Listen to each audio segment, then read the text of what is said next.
Assalamualaikum warahmatullahi wabarakatuh. Bismillahirrahmanirrahim. Ashhadu an la ilaha illallah wa ashhadu anna Muhammadar Rasulullah. Allahumma salli ala Sayyidina Muhammad wa ala ali Sayyidina Muhammad. Rabbi israh li sadri wa yassir li amri wahlul 'uqdatam min lisani yafqahu qawli. Amin. Bismillahirrahmanirrahim. Salam hormatku, salam ta'zimku selalu buat para sahabat-sahabatku tercinta, baik yang ada di dalam ataupun yang ada di luar negeri. Semoga saya dan kita semua senantiasa selalu di dalam kebahagiaan. Amin ya rabbal alamin. Alhamdulillahirabbil alamin. Mari kita buka bersama di dalam surat Al-Anfal ayat yang ke-24.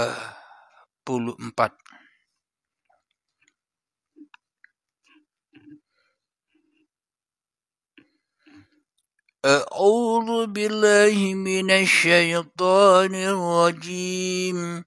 Bismillahirrahmanirrahim. يا أيها الذين آمنوا استجيبوا لله وللرسول إذا دعاكم لما يحييكم واعلموا أن الله يحول بين المرء وقلبه وأنه ilaihi tuhsyarun,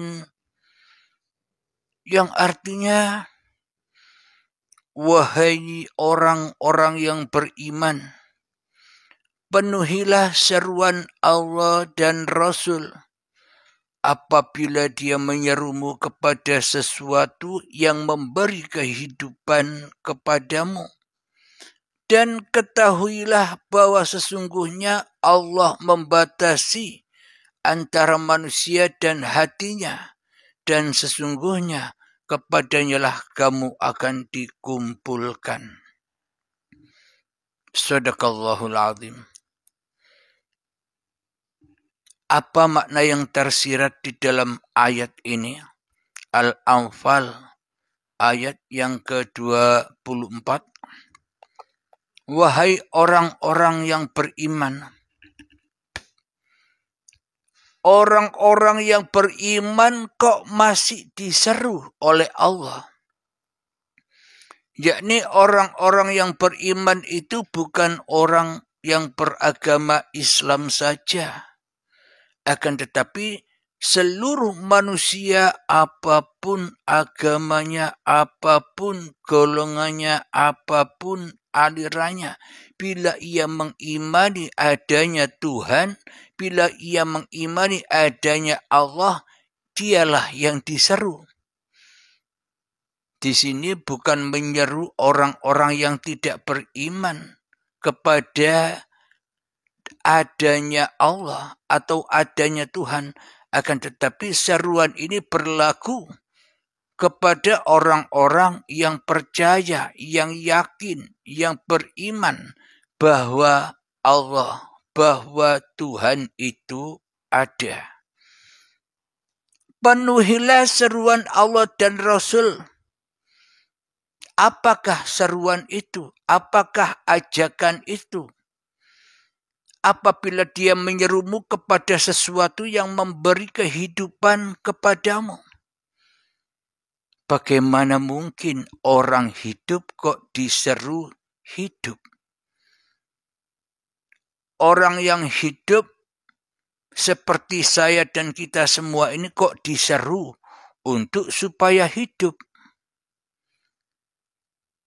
Maknanya bagi orang-orang yang belum beriman, Maknanya beriman di sini bukan iman hanya asal-asalan, bukan percaya asal-asalan, percaya dan beriman tanpa bukti. Itulah yang dimaksud iman yang asal-asalan, iman yang bayang-bayangan. Sehingga manusia dikatakan manusia yang mati. Kenapa? Karena belum memenuhi seruan, karena belum memenuhi ajakan Allah dan Rasul. Apa yang dimaksud ajakan Allah dan Rasul itu? Supaya kamu bertemu dengan sesuatu yang dapat menghidupi kamu. Berarti orang-orang yang beriman, yang selama ini hanya iman jari-jari, hanya iman kata-katanya, percaya hanya kata-kata manusia, percaya tanpa membuktikan apa yang dipercayai, maka itu dikatakan orang yang masih mati hatinya. Apa tandanya orang-orang yang masih mati hatinya? Yakni orang-orang yang merasa dirinya hidup. Orang mati itu yang bagaimana? Orang-orang yang masih merasa dirinya yang wujud, dirinya yang hidup, dirinya yang berkuasa, dirinya yang ada, dirinya yang bisa mengatur-ngatur dirinya sendiri. Inilah orang-orang yang dikatakan orang yang mati di sisi Allah. Jadi badannya orangnya hidup dan masih ada, tapi di sisi Allah dikatakan orang yang mati hatinya. Kenapa? Imannya hanya iman jari-jari. Imannya hanya kata-katanya. Percayanya tanpa bukti. Syahadatnya tanpa bukti. Sholatnya tanpa bukti. Zakatnya tanpa bukti, puasanya tanpa bukti, hajinya tanpa bukti, semua mung jari-jari atau manusia hanya percaya, beriman kepada bayang-bayang manusia itu sendiri. Maka orang-orang yang seperti inilah, yang seperti saya dan Anda semua inilah yang diseru Allah.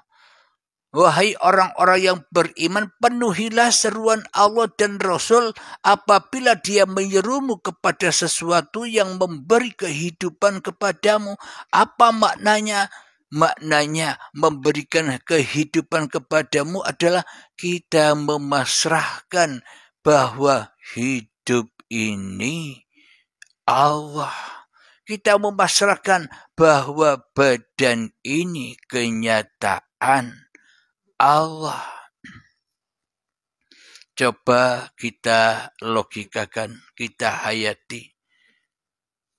Tanpa hidup, apakah badan-badan ini bisa tercipta? Tanpa hidup, apakah saya Abdul Halim dan apakah Anda bisa terwujud ke dunia ini? Tanpa hidup. Jadi hidup itu siapa? Allahu la ilaha illa huwal hayyul qayyum.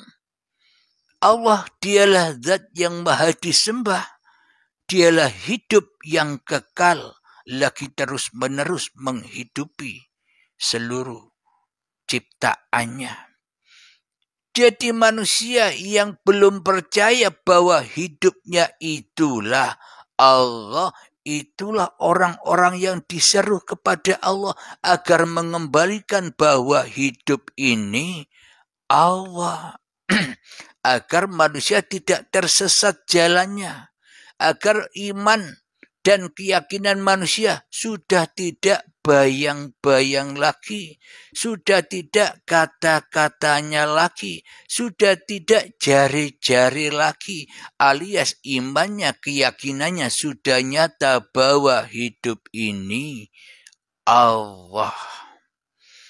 Loh, berarti bila hidup ini Allah, berarti aku ini Allah dong. Bila masih ada manusianya, maka batallah ucapan itu.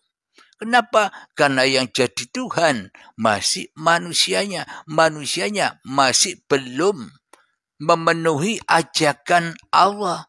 Manusia belum mendatangi seruan Allah.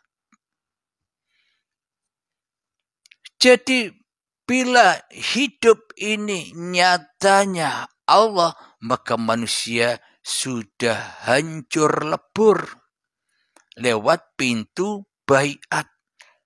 Jadi di baiat hati manusianya supaya apa? Supaya bisa enjoy, tidak mengaku-akui bahwa hidup dan badan ini miliknya lagi.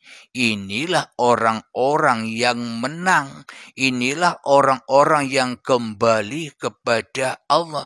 Inilah orang-orang yang disebut Habibullah, habaib, yang sesungguh-sungguhnya.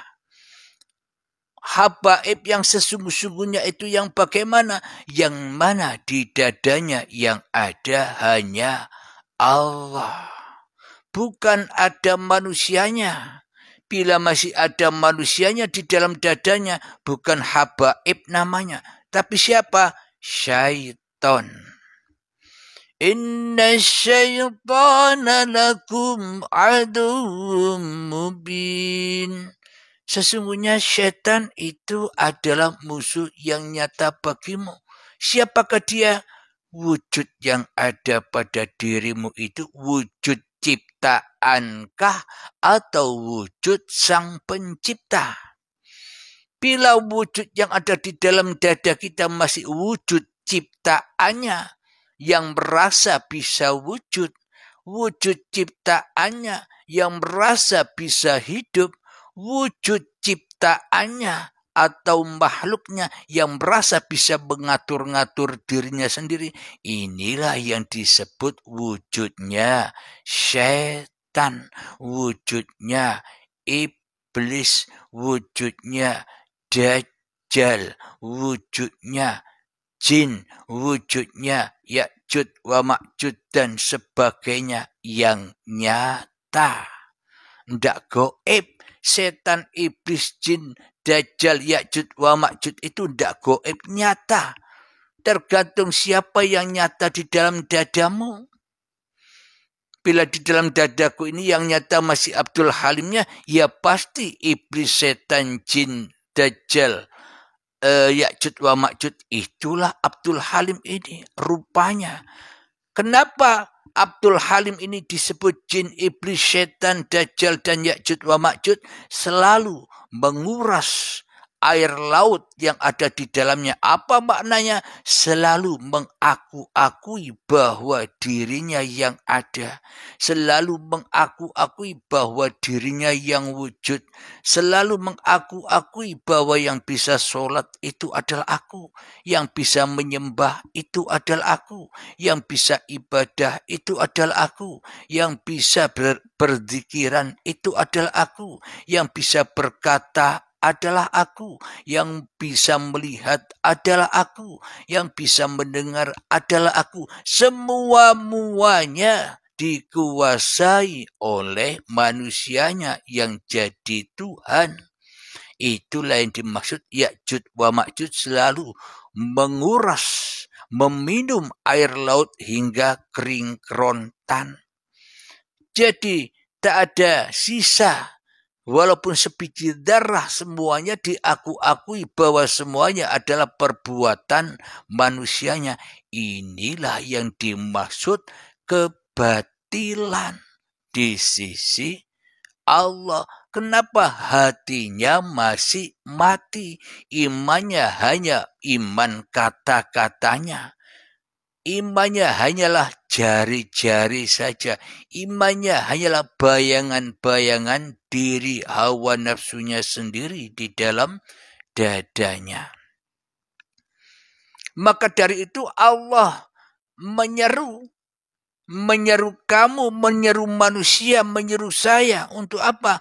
Untuk mendapatkan sesuatu yang memberi kehidupan kepadamu. Hidup yang mana? Bukan hidup yang bayangan ini. Bukan hidup yang palsu yang kita aku-aku ini kan hidup yang palsu. Hidup yang kita aku-aku inilah hidup bayangan. Tidak kekal. Kenapa? Karena manusianya harus mati.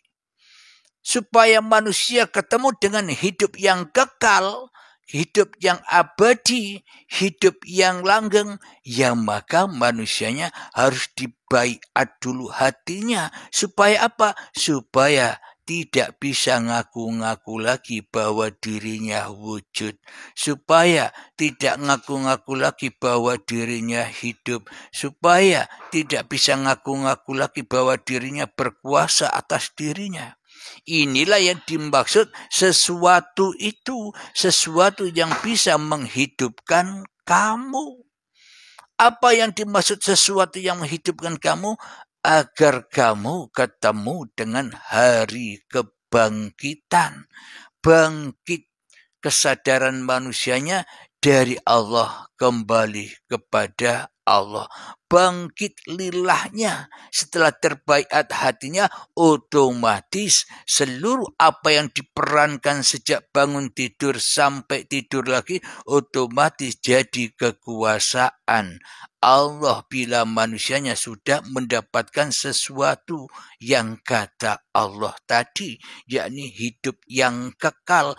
Kembalikan hidup bayangan, kembalikan hidup yang palsu yang diaku-akui bahwa hidup ini adalah manusia. Dikembalikan lagi, inna lillahi wa inna ilaihi roji'un. Itu yang dimaksud ajakan Allah itu. Supaya apa? Supaya kamu jadi rasulnya Allah. Tidak jadi rasulnya iblis, tidak jadi rasulnya setan, tidak jadi rasulnya dajjal, sudah tidak jadi rasulnya jin lagi yang ada di dalam dadanya, yang bisa menyesatkan manusianya dari jalan Tuhannya. Jadi inilah seruan Allah agar apa? Agar hati kita terbaiat kembali kepada Allah. Inilah yang dimaksud Imam Mahdi yang ditunggu-tunggu itu. Yakni imam yang menunjukkan jalan pulang. Imam yang menunjukkan ke jalan kebenaran. Siapakah dia? Al-Mahdi hidup atau uripe Allah. Itulah barangnya Al-Mahdi itu yang maha memberi petunjuk, yang menuntun manusia kembali. Araftu Rabbi bi Rabbi. Aku mengenal Tuhanku dengan Tuhanku. Maka itulah orang-orang yang menang.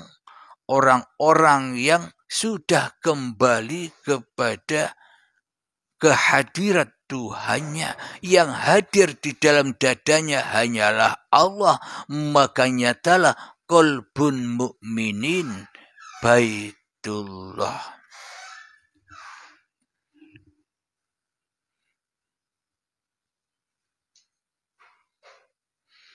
Dan ketahuilah bahwa sesungguhnya Allah membatasi antara manusia dan hatinya.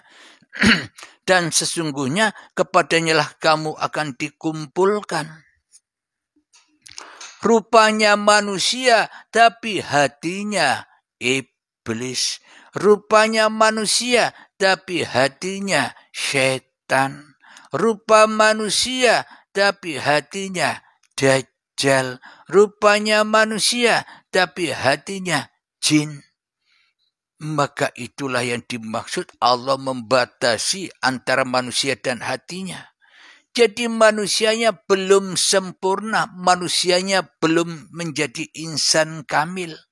Bila manusia tidak berani murtad kepada setan yang ada di dalam dadanya, bila manusia tak berani murtad kepada iblis yang ada di dalam dadanya, bila manusia tak berani murtad ingkar kepada dajjal yang ada di dalam dadanya, bila manusianya tidak berani murtad kepada jin yang selama ini selalu diagung-agungkannya. Jin itu siapa?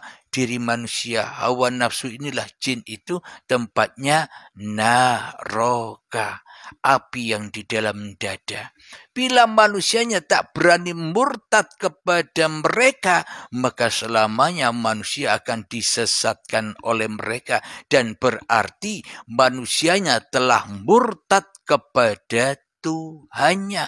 Bila dirinya masih merasa ada, bila dirinya masih merasa wujud, bila dirinya masih merasa hidup, berarti manusianya selama ini termasuk saya sudah murtad kepada agama Allah, sudah jauh dari Allah dan dekat kepada setan. Siapakah setan? Bila yang wujud di dalam diri manusia masih diri manusianya. Qalbun kafirina baitun nas. Hatinya orang-orang yang kafir di sisi Allah ketika di dalam dadanya masih wujud manusianya. Inilah yang dimaksud ajakan Allah dan Rasul itu supaya menghidupi kita agar apa? Agar ditunjukkan hidup yang langgeng, pulang kampung. Disitulah tempatnya orang-orang yang bersyahadat. Disitulah tempatnya orang-orang yang bisa sholat. Disitulah tempatnya orang-orang yang bisa zakat. Disitulah tempatnya orang-orang yang bisa berpuasa. Disitulah tempatnya orang-orang yang bisa berhaji. Disitulah tempat orang-orang yang bisa beramal soleh dan beramal kebajikan. Di mana? Di dalam surga, di dalam lillah. Bila tidak di dalam surga, bila tidak di dalam lillah, bila tidak menjadi ahlillah, maka semuanya ya sia-sia. Semoga Anda bisa memahami apa yang sudah dipaparkan. Alhamdulillahirabbil alamin. Bila demikian saya akhiri dulu. Mari kita kemahkan salawat dalimin daf'ul bala. Allahumma salli ala sayyidina Muhammad wa asghiri zalimin bi zalimin وأخرجنا من بينهم سالمين وعلى آله وصحبه أجمعين بسم الله الرحمن الرحيم اللهم يا قاضي الحاجات اللهم يا مجيب الدعوات اللهم يا رافع الدرجات اللهم يا محل المشكلات اللهم يا شافي الأمراض اللهم يا كافي المهمات اللهم يا دافع البليات ربنا آتنا في الدنيا حسنة وفي الآخرة حسنة وقنا عذاب النار آخر كلام السلام عليكم ورحمة الله وبركاته.